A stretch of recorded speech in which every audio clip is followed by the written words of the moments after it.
আজ মহা অষ্টমীতে বারাইপুরে গিয়ে এত ভালো ভালো ঠাকুর দেখবো আমি কোনোদিন কল্পনা করতে পারিনি। হে এভরিওয়ান, আজ হচ্ছে মহা অষ্টমী। 3:45 কাকদ্বীপের ট্রেন মিস হয়ে যাওয়ার পর আমরা এত ভিড় ঠেলে ঠেলে এসেছি আজ বারাইপুরে। ট্রেন থেকে নেমে আমরা ওভারব্রিজ পার হয়ে চলে গেলাম ঠাকুর দেখার জন্য। এটা হলো প্ল্যাটফর্মের পাশের ফার্স্ট প্যান্ডেল। এখানে পুরো কলকাতা শহরকে তুলে ধরা হয়েছে। এখানে আছে বড় বড় বিল্ডিং, তারাপীঠের মন্দির, হাওড়ার ব্রিজ, বাস, রিক্সা এবং বিভিন্ন ভিতরের জিনিসটা তো অবাক করার মতো। ভিতরে হয়েছিল ঠাকুর কিভাবে প্রস্তুত করা হয় তেমন একটা থিম। এই ঠাকুরকে বিদায় জানানোর পর এখন আমরা যাচ্ছি অন্য ঠাকুর দেখার জন্য। এখানে রাস্তার ধারে পাঁচিল বেড়া দিয়ে দিয়েছে যাতে এখানে কোনো দর্শনার্থীদের কোনো অ্যাক্সিডেন্ট না হয়। তারপর আমরা চলে এলাম একটা ঘরোয়া ঠাকুর দেখতে, যেটা হয়েছিল একদম খুব ভালো। তারপর ভিড়ভাড়টা ঠেলে আবার হাঁটতে লাগলাম। বন্ধুরা, যত রাত বাড়ছে তত কিন্তু ভিড় বাড়ছে এখানে। এই প্যানেলটা হয়েছিল একদম সিম্পলের উপর থেকে। তারপরে দেখলাম আরেকটা ঘরোয়া ঠাকুর যার শ্বাস ছিল একদম পুরো। এখন আমরা এসেছি কোর্টের ভিতর। এখানে একটা ভালো ঠাকুর উঠেছে আর এখানে একটা মেলার মতো হয়েছে। এরপরে আমরা প্রায় আধ ঘন্টার মতো হাঁটলাম এবং আমরা দেখলাম অনেক থিম,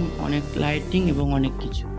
এখানে এত থিম এবং এত লাইটিং দেখার পর আমার মনে হয়েছিল এখানে ঠাকুরটা কিছু চমক আছে। এই প্যান্ডেলটা হয়েছিল অসাধারণ, মানে যার কোনো তুলনা নেই। কিন্তু এই প্যান্ডেলটা কি দিয়ে বানানো আমি বুঝতে পারলাম না।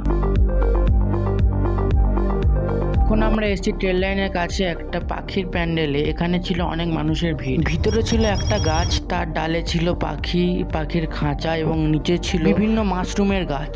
ভিতরে ছিল অনেক মানুষের ভিড় আর এখানে ছিল খুব গরম। এই প্যানেলটা দেখার পর আমরা গেলাম স্টেশনে। এসে আমরা দেখলাম আমাদের লক্ষ্মীকান্তপুরের ট্রেন আসছে, তাই ছোট ছোট ট্রেন ধরতে গেলাম। আজ আমার অষ্টমীর দিন তো ভালোই কাটলো। আর তোমাদের কেমন কাটলো কমেন্টে জানিও কিন্তু।